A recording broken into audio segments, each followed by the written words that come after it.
자손이 되게 하시리라. 아멘.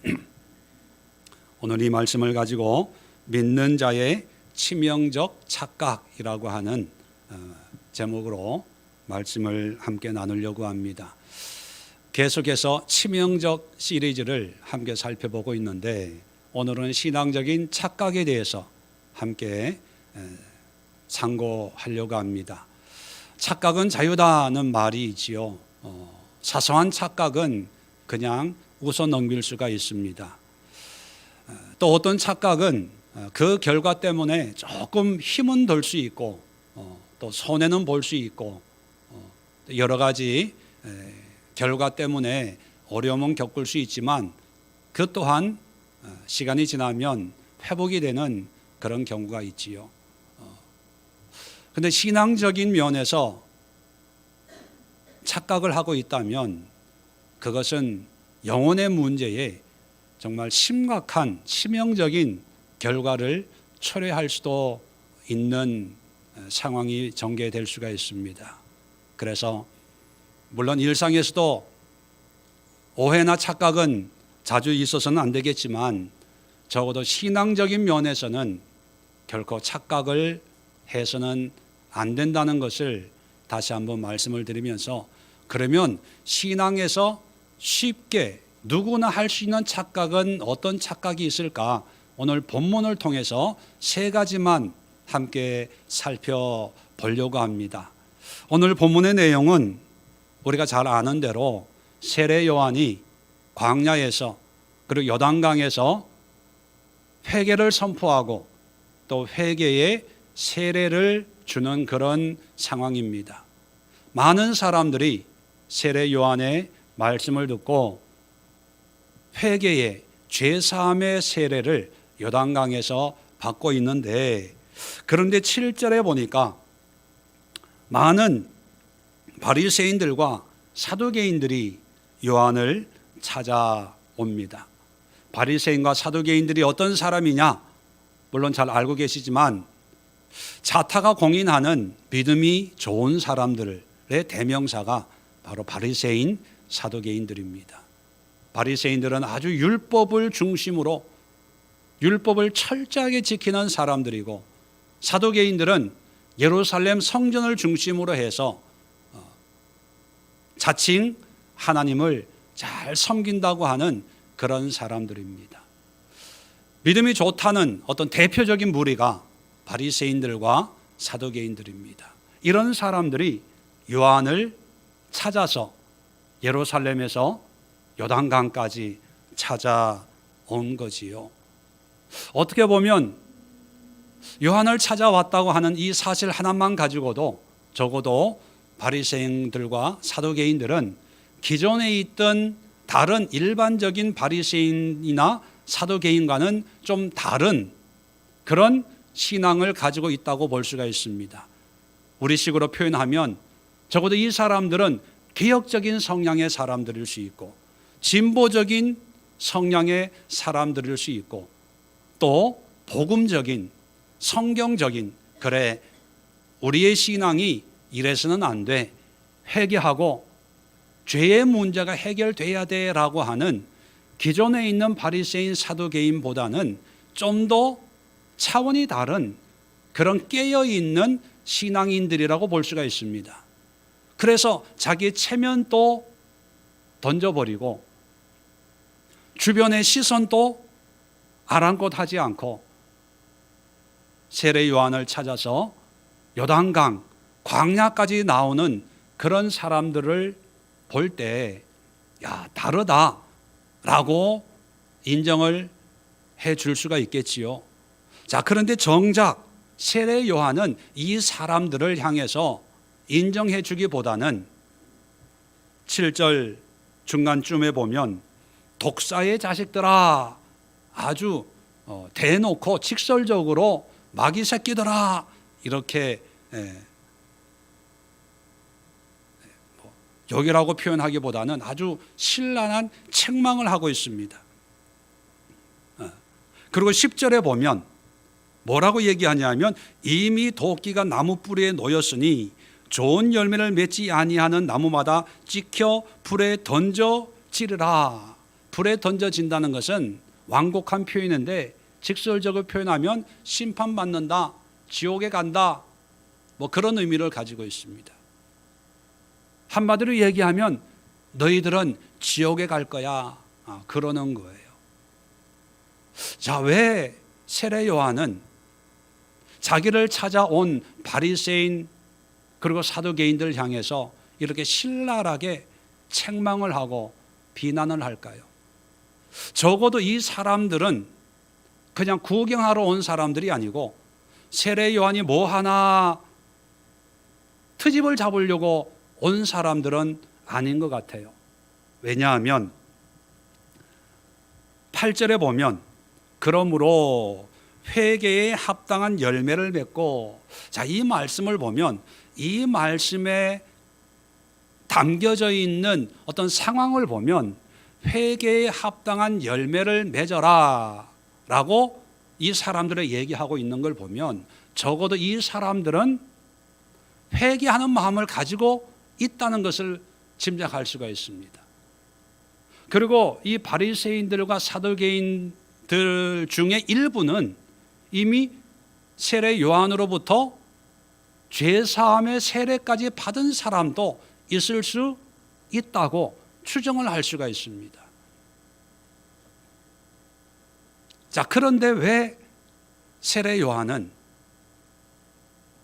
이들을 향해서 독사의 자식들아라고 이렇게 신랄하게 비난하고 책망하고 있을까요?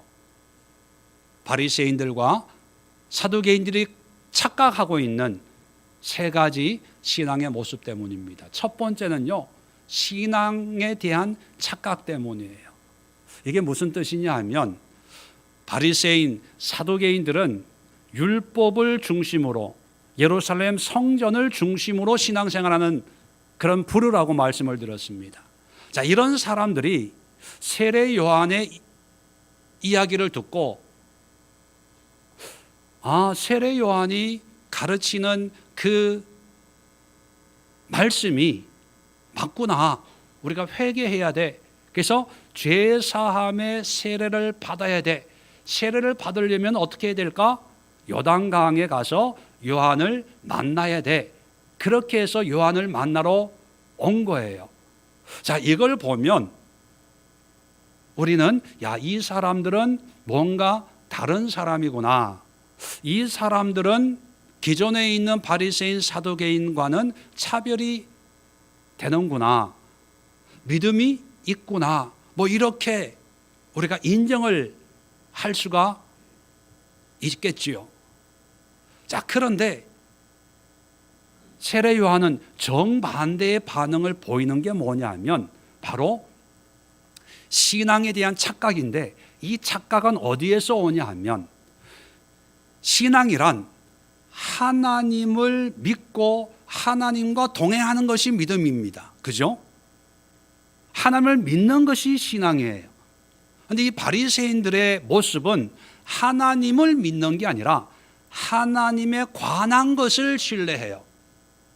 하나님에 관한 것이 뭡니까? 율법. 하나님에 관한 것이 뭐예요? 성전. 하나님에 대한 것이 뭡니까? 물로 세례 받는 것. 하나님에 관한 것이 뭐예요? 세례 요한. 하나님에 대한 것이 뭡니까? 요단강. 여러분, 무슨 의미인지 이해가 되십니까? 신앙은 하나님을 바라보고 하나님을 의지하고 하나님을 믿고 살아가는 것이 신앙이에요. 그런데 바리새인과 사두개인들은 하나님이 아니라 하나님이 주신 율법, 하나님이 아니라 하나님이 계시다고 여기는 성전, 하나님이 아니라 하나님의 말씀을 전한다는 세례 요한, 하나님이 아니라 하나님을 알 수 있는 방법인 물세례, 거기에 관심이 쏠려 있다는 거예요. 세례 요한을 만나기 전에는 율법을 잘 지키면 그것이 믿음이 좋은 줄 알고 율법 중심으로 살다가 바리새인이 된 거예요. 하나님에 대해서는 잘 모르지만 하나님이 받으시는 예배가 있는 성전에서 열심히 예배만 드리면 그것이 믿음 좋은 신앙이라고 여겼다가 사두개인들이 되는 거죠. 또 요한이 광야에서 죄사함의 세례를 베푸는데 그 세례를 받아야 구원이 있어 라는 얘기를 듣고 요한을 찾아서 요단강까지 와서 세례를 받고 회개를 해요. 그러면서 자기는 믿음이 좋다, 이제 믿음이 회복이 됐다, 달라졌다, 이렇게 인정을 하고 주변 사람들도 그렇게 인정을 해주는 그런 모습. 그런데 그것이 신앙의 큰 착각이라는 것입니다. 구약을 보면 아브라함은 삶의 모든 영역을 통해서 하나님을 가는 곳곳마다 제단을 쌓고 하나님을 예배했습니다. 광야 40년은 성막을 통해서 하나님을 예배했죠. 솔로몬 시대부터는 성전을 통해서 하나님을 예배했습니다. 신약에 오면 세례 요한도 제사장 가문의 출신인데 예루살렘에 머물지 않고 광야와 요단강에서 하나님의 복음을 전했습니다.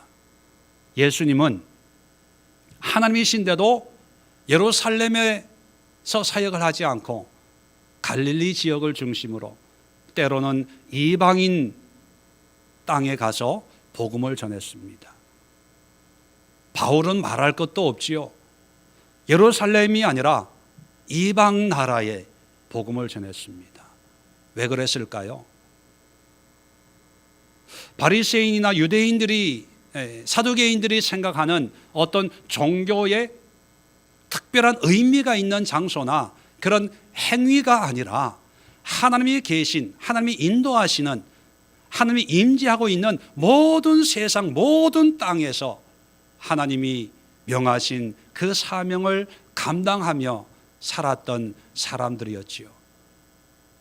왜냐하면 그들은 하나님만을 바라보고 하나님만을 의지하는 그런 신앙의 모습을 가지고 있었기 때문입니다.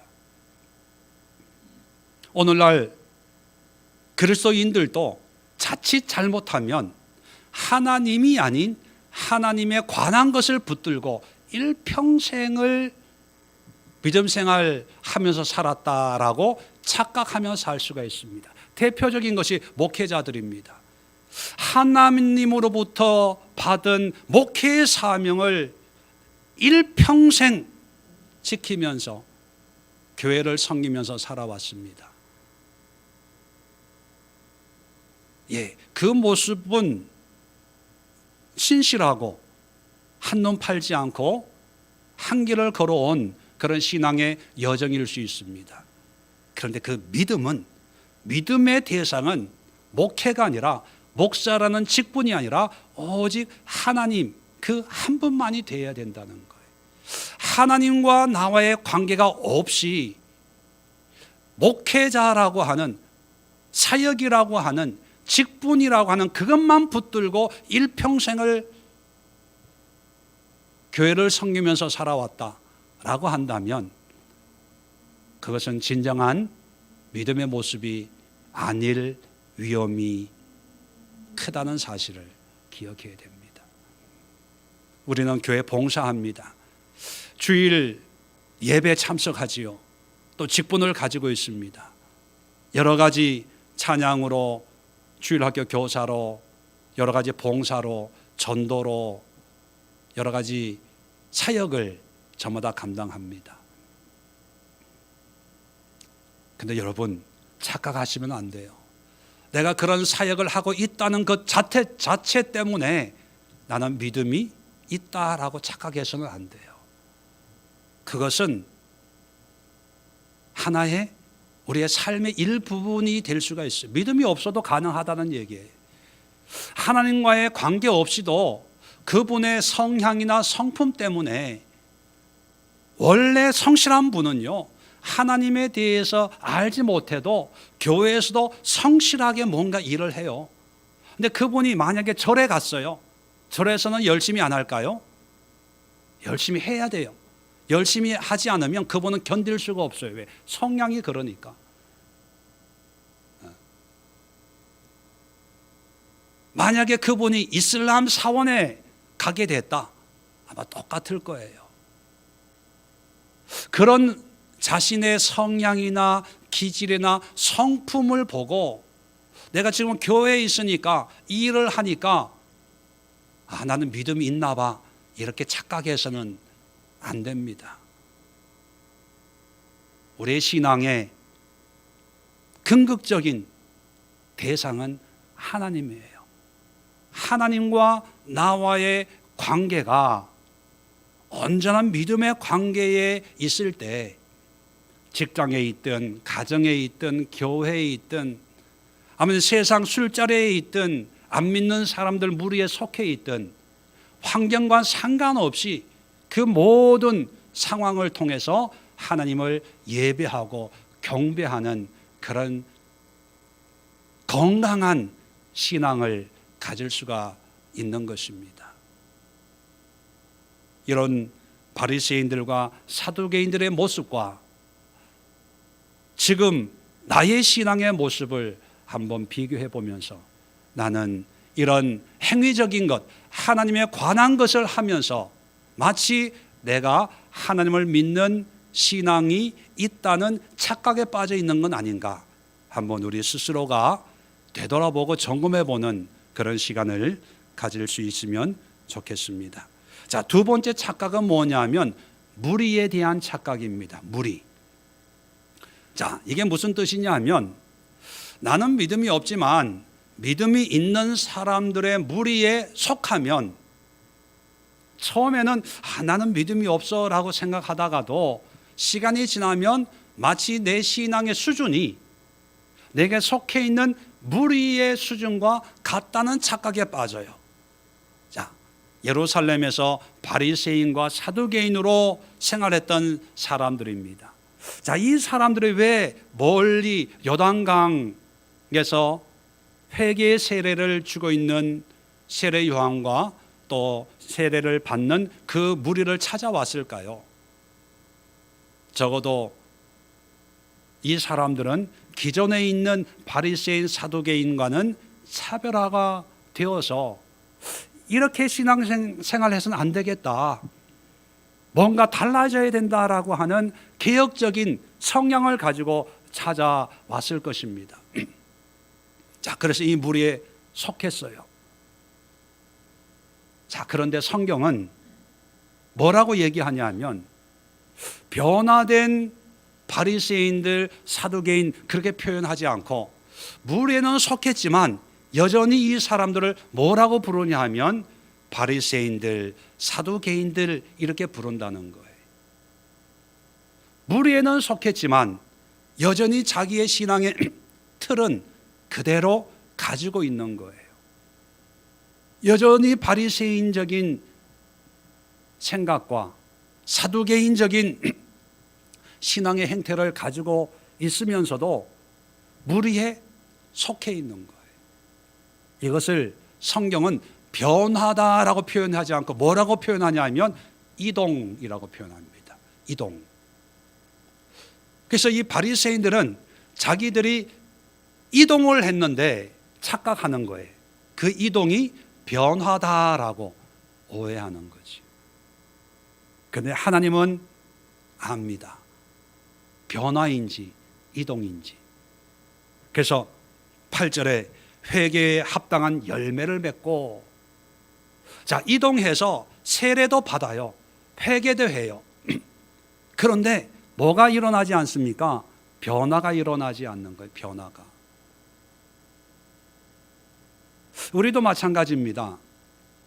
변화가 없이 이동만 하고 그 이동한 것을 변화라고 착각을 해서 나는 구원 받았어, 은혜 받았어, 믿음이 좋아 라고 여기는 경우가 없지 않아 있습니다. 어떤 분들 만나서 어떻게 신앙생활 합니까? 믿음 생활 어떻게 합니까? 하면 자기의 신앙에 대해서 얘기하기보다는 자기의 신앙의 환경에 대해서 얘기합니다. 나는 직분이 뭐고요, 어떤 교회 다니고요, 우리 교회 목사님은 이런 분이고요, 이렇게 신앙생활하고 이런 봉사를 하고 있습니다 라고 그렇게 대답을 하는 경우가 있습니다. 참 좋은 신앙의 환경 속에 또 열심히 신앙생활하고 있는지도 모르겠습니다. 그런데 중요한 것은 뭐냐 하면 그런 교회, 그런 목사님의 설교를 듣고 그런 사역을 하면서 신앙생활하고 있다고 해서 그 사람의 신앙의 수준이 그 교회의 수준이나 그 목사님의 수준이나 그런 정도의 믿음의 수준이라고 단정할 수 없다는 거예요. 그런데 그렇게 대답하는 사람의 의식 속에는 어떤 착각이 들어있을까요? 내가 이 정도입니다. 내가 이렇게 신앙생활하고 있습니다. 마치 그 교회의 수준이 자기의 수준이고 그 목사님의 수준이 자기의 수준인 것처럼 착각하고 있다는 거예요. 물론 훌륭한 교회예요. 훌륭한 목사님일 수 있습니다. 또 훌륭한 교인들이 모여서 좋은 사역을 펼치고 있는 그런 공동체일 수 있어요. 그런데 그런 공동체에 내가 속해 있다고 해서 내 신앙도 저절로 그와 같다고 여겨서는 안 된다는 것입니다. 이동을 변화라고 생각을 해서 바리새인들과 사두개인들처럼 내가 체면도 버리고 동료들의 시기와 질시와 조롱도 버리고 예루살렘에 있는 모든 특권을 내려놓고 내가 이 멀리 요단강까지 와서 내가 이렇게 헌신하고 세례 요한의 발 앞에 무릎을 꿇고 세례까지 받았습니다. 이 얼마나 놀라운 변화입니까? 이렇게 얘기할 수 있어요. 또 그런 환경의 변화를 통해서 내가 얼마나 달라졌는가를 볼 수가 있습니다. 그런데 그것이 우리에게 큰 착각을 일으킬 수 있다는 사실, 우리는 늘 기억해야 됩니다. 하나님이 우리에게 원하는 것은 이동이 아니라 실질적인 변화입니다.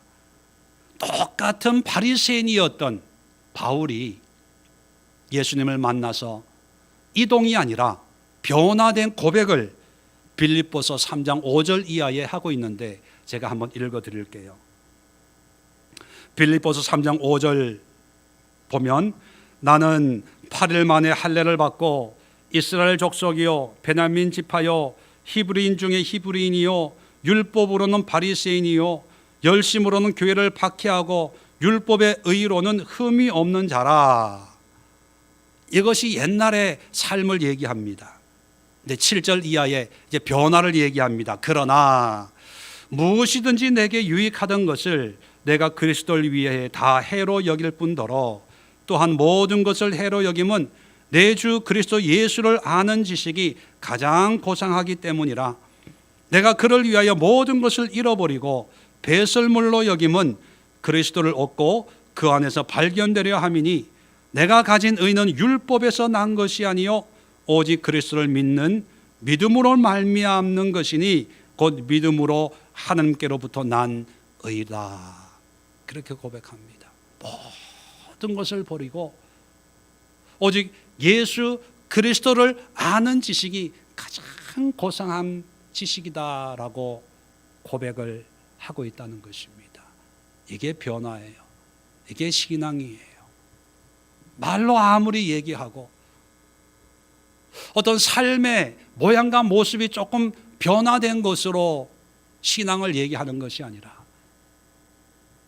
믿음에 대한 합당한 열매, 회개에 합당한 열매를 맺고 이렇게 얘기하는 오늘 8절의 말씀처럼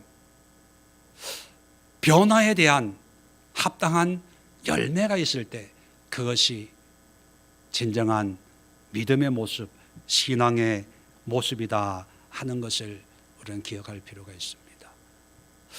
세 번째로 이 사람들이 착각하고 있는 것이 있는데, 바로 9절에 보면 속으로 아브라함이 우리 조상이라 생각하지 말라, 그렇게 얘기합니다.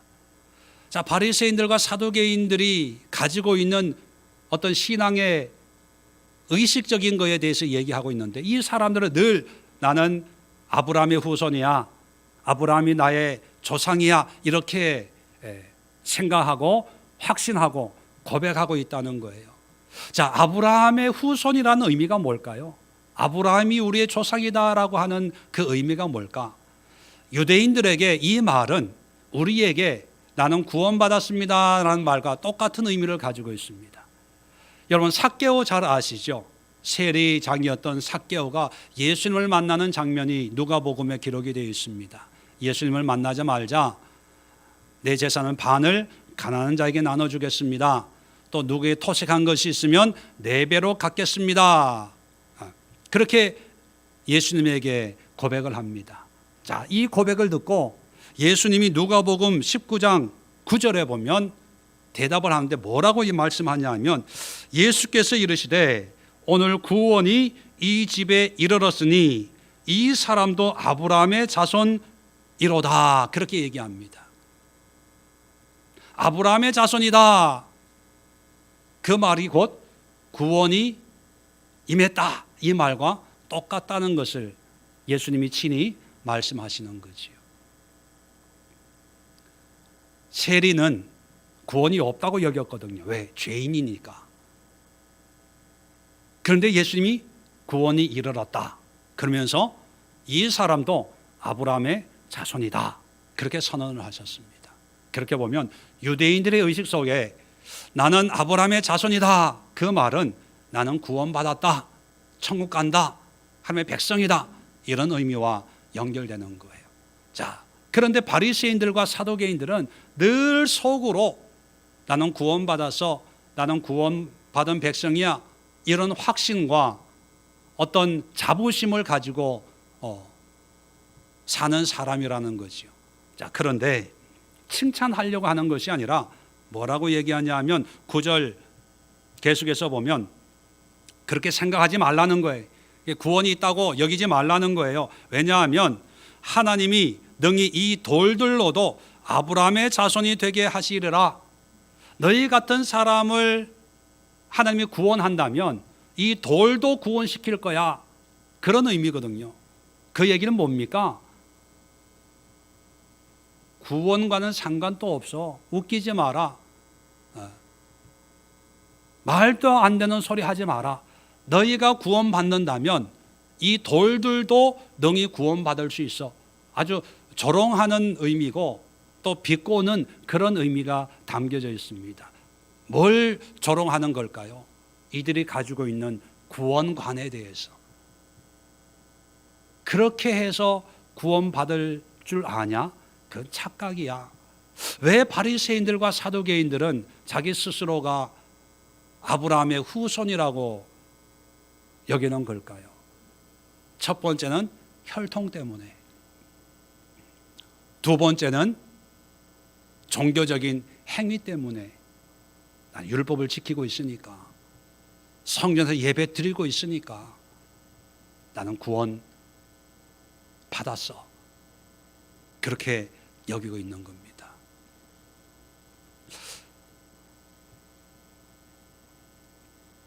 우리가 구원이라고 하는 개념을 우리는 너무 쉽게 자주 사용하는 반면에 또 많은 오해를 일으키고 있는 것이 바로 구원입니다. 가장 일반적인 오해가 뭐냐 하면, 구원 그러면 죽어서 천국 가는 것, 그것이 구원인 줄 알아요. 근데 그것은 이제 주일학교 수준의 구원관입니다. 아주 초보적인. 구원이 뭔가를 가장 분명하게 알기 위해서는 예수라는 예수님의 이름의 의미를 되새겨보면 너무나 쉽고 간단하게 그 의미를 파악할 수가 있습니다. 예수라는 의미가 뭡니까? 마리아에게 천사가 와서 예수님의 잉태를 미리 예언할 때 이 예수의 이름을 분명히 성경에 기록되어 있습니다. 예수라는 의미는 그의 백성을 죄에서 구원할 자, 그 의미가 예수예요. 다시 말하면 구원이란 뭐냐? 죄의 문제가 해결되는 게 구원입니다. 다시 말씀드리면 예수님으로 말미암아 우리의 모든 죄의 문제에서 해결된 그 상태가 구원이라는 거예요. 그래서 죄의 문제가 해결되었고 우리 육신이 이제 죽었기 때문에 우리의 영혼이 자연히 하나님의 나라 천국에 가는 거지, 천국 가는 것이 구원의 완성이 아니에요. 구원은 내가 예수님을 구주로 믿고 예수님의 십자가로 말미암아 내 죄가 사함 받았다는 그런 믿음의 고백이 있는 순간 우리는 이미 구원 받은 거예요. 자, 그래서 이 구원은 아브라함 때문에 구원받는 것도 아니고 아브라함의 후손이기 때문에 구원받는 것도 아니고 율법을 잘 지켰기 때문에 구원받는 것도 아니고 성전에서 예배를 열심히 드렸기 때문에 구원받는 것도 아니에요. 금요 예배 시간에 언약에 대해서 몇 주간 계속 말씀을 함께 나누고 있습니다. 하나님이 인간을 창조하시고 언약, 약속을 하죠. 그런데 이 약속을 아담과 하고 노아와 하고 또 아브라함과 하고 시내산에서 계속 약속을 하고 갱신하고 결국은 새 언약이다라고 예수님을 통해서 약속을 하세요. 그런데 여러분, 약속은 한 번만 하면 돼요. 근데 이 약속이 계속 반복되는 것은 문제가 있는 것이요. 어떤 문제가 있을까요? 하나님과 약속을 했는데 우리 인간이 그 약속을 지킬 능력이 있다는 거예요? 없다는 거예요? 없다는 거예요. 자꾸 약속을 파기하는 거예요. 그래서 하나님 입장에서 약속을 파기하면 약속대로 심판하고 징계하면 끝나요. 쉽게 정리가 되는데, 근데 약속을 계속 한다는 건 뭡니까? 계속 기회를 준다는 거예요. 왜요? 우리 인간은 그 약속을 지킬 능력이 없어요. 또 율법을 주셨잖아요. 인간이 그 율법을 지킬 능력이 있을까요? 없을까요? 없어요. 율법으로 말미암아 율법을 잘 지켰습니다, 이런 고백이 아니라 율법을 통해서 내가 죄인입니다, 도저히 내 힘으로는 하나님의 계명을 지킬 수가 없습니다, 이런 고백이 나와야 되는 거예요. 그런데 바리새인 사두개인들은 내가 다 지켰습니다, 그래서 난 구원받았습니다, 이런 사람들이거든요. 그렇게 웃기지 마라, 그렇게 얘기하는 거예요. 그러면 하나님이 원하시는 것은 뭐냐면 나는 할 수가 없습니다. 내 지식으로, 내 이성으로, 내 판단으로는 하나님을 알 수가 없습니다. 그런 고백을 하는 거예요.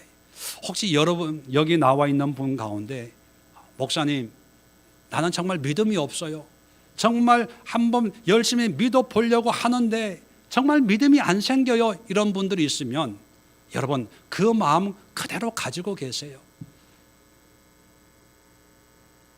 내가 할 수 없다는, 내가 믿음을 어떻게 할 수 없다는 그 마음 변치 않고 그대로 가지고 계세요. 거기다가 하나만 덧붙이면 됩니다.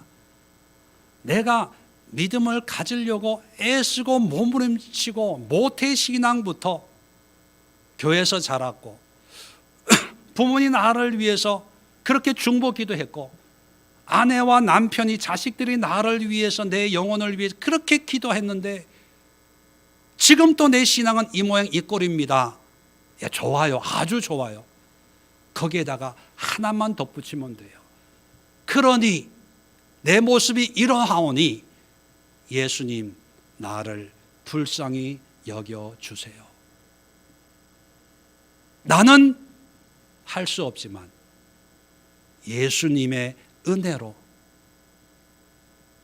내가 볼 때는 내가 믿음이 없는 자인데 하나님의 예수님의 은혜로 나를 믿음의 자리로 인도해 줄 줄로 믿습니다. 이것만 뒤에 덧붙이면 정말 믿음 좋은 사람이에요. 일반적으로 교회에서는 저 사람이 믿음이 있는지 없는지를 주일 예배 빠지지 않냐? 봉사 열심히 하냐? 성경 공부, 제자 훈련, 영성 훈련 뭐 이런 데 열심히 참석하냐? 감사한금 11조 이런 것 드리냐? 이런 걸로 판단해요. 근데 하나님은 그런 걸로 판단하지 않아요. 예수님을, 하나님을 믿는 그 신뢰하는 그 마음을 보는 거예요. 이것을 율법의 의가 아닌 믿음의 의다, 하나님의 의다 이렇게 표현하는 거예요. 바리새인들과 사두개인들의 착각이 뭐냐면 자기의 열심을, 자기 의를 마치 하나님의 의라고 오해하는 거에서 시작한 거거든요. 그런데 나는 믿음이 없습니다라고 하는, 이렇게 생각하는 사람은 적어도 자기 의가 없는 상태예요. 그래서 그 마음을 그대로 가지라는 거예요.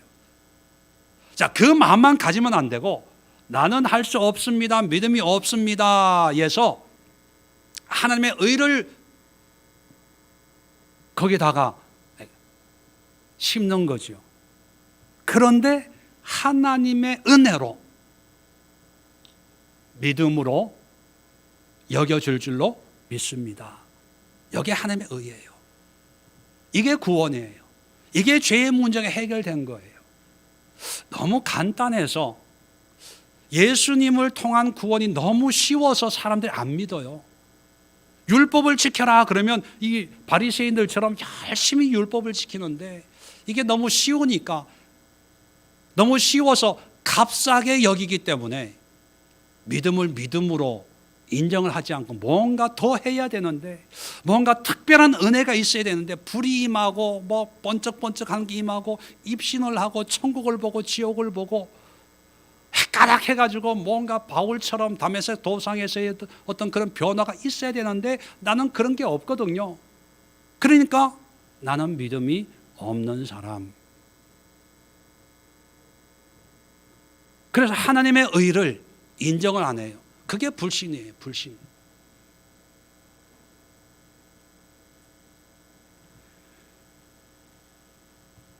우리가 신앙생활하는 이유는 오늘 설교의 제목이 뭡니까?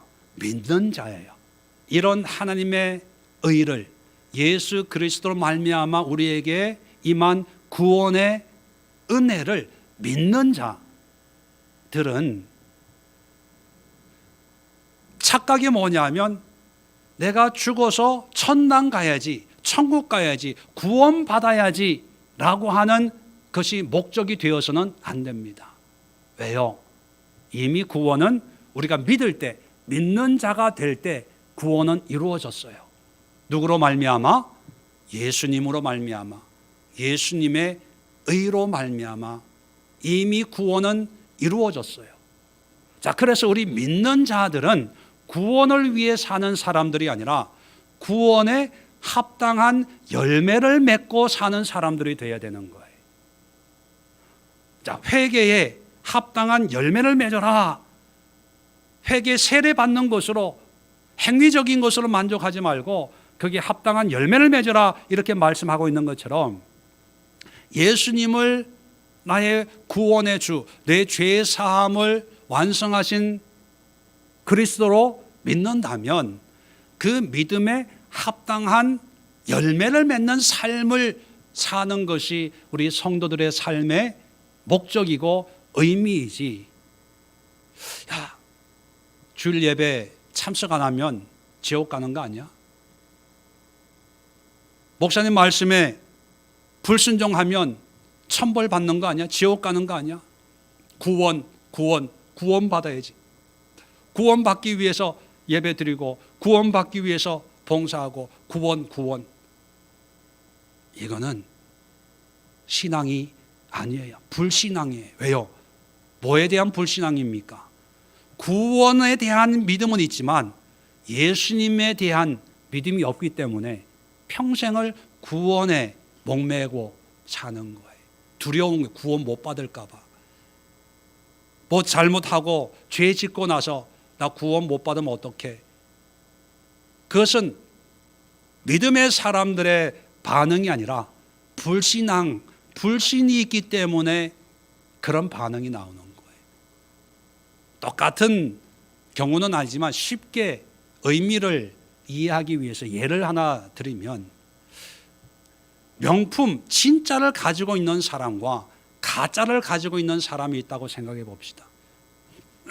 진짜 값비싼 명품 핸드백을 가지고 있는 이 사람은 자기가 가지고 있는 이 핸드백이 진짜라는 것을 얘기할까요? 안 할까요?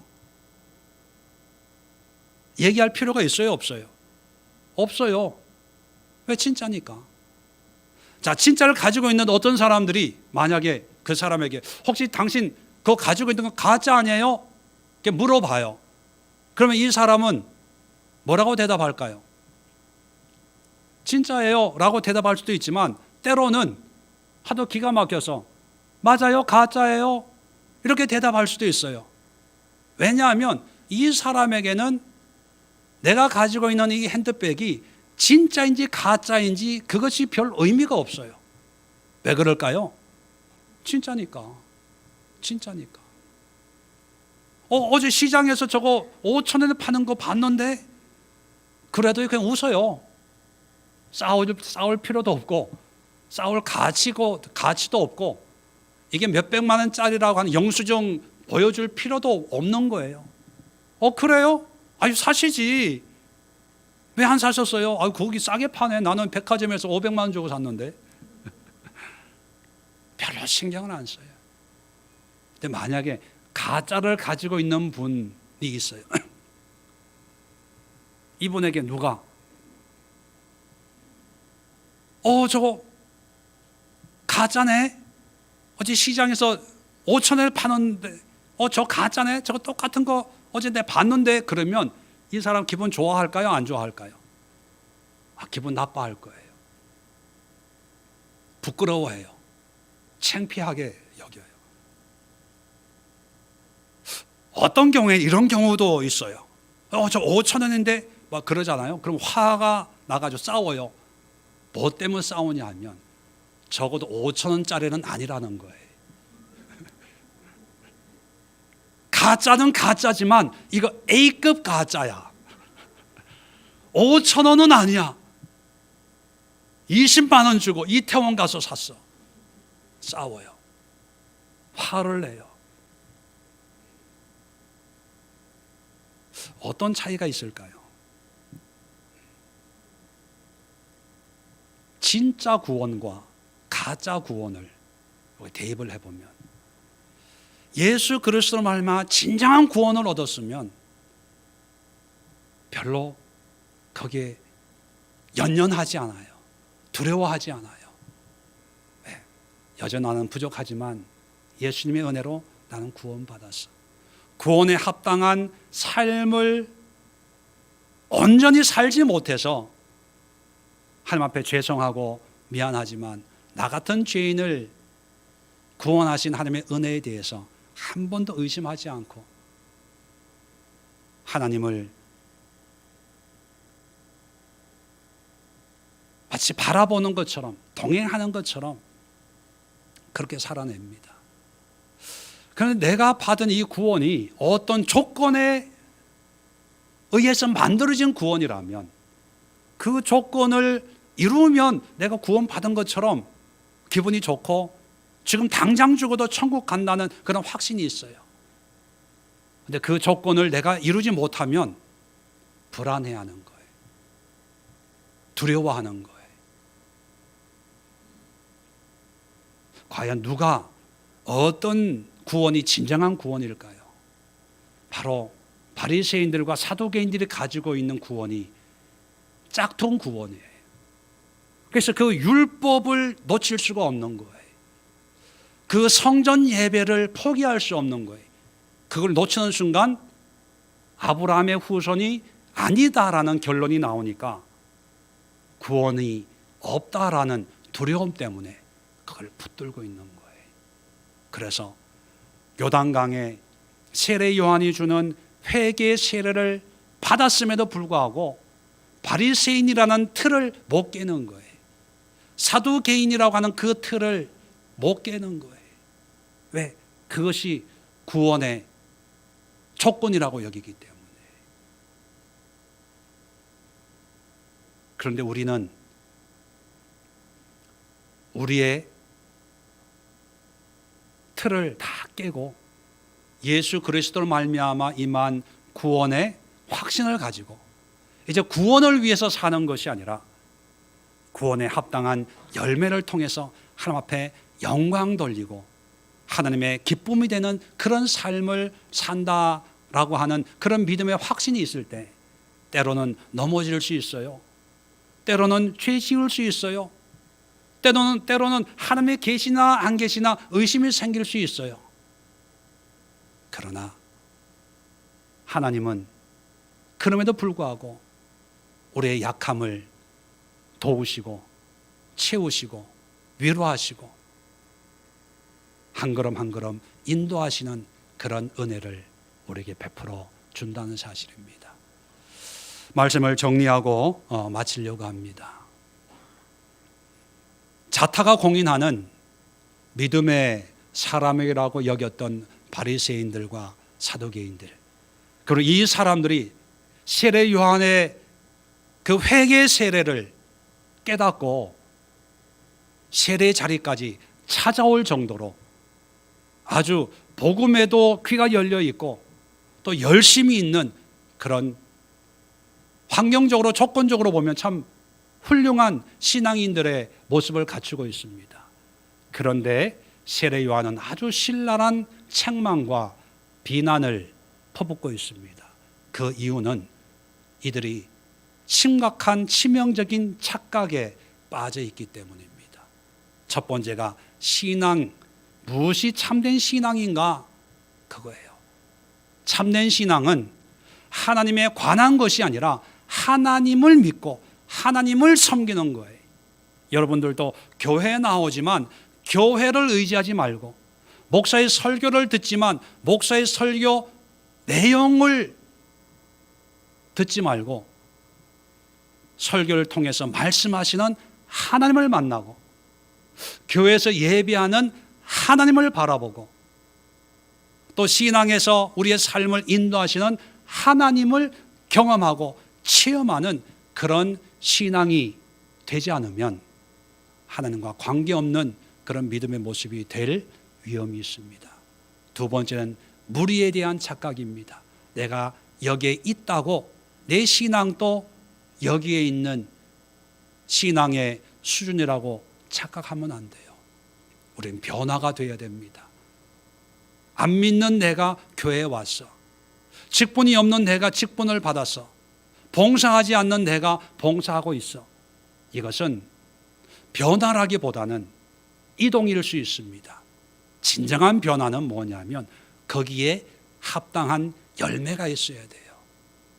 예배 드리고 받은 말씀에 대한 합당한 열매가 우리의 삶의 현장에서 만들어져야 되고, 말씀을 공부하고 묵상하고 받은 은혜, 오늘 말씀 너무 좋았어, 이것이 믿음이라고, 이것이 받은 은혜라고 착각하지 마세요. 오늘 받은 이 말씀에 합당한 열매가 우리의 삶 속에 맺혀질 때 내가 한 발짝 하나님 앞에 더 가까이 갔구나, 이렇게 여길 수 있어야 된다는 것입니다. 마지막으로는 우리는 구원에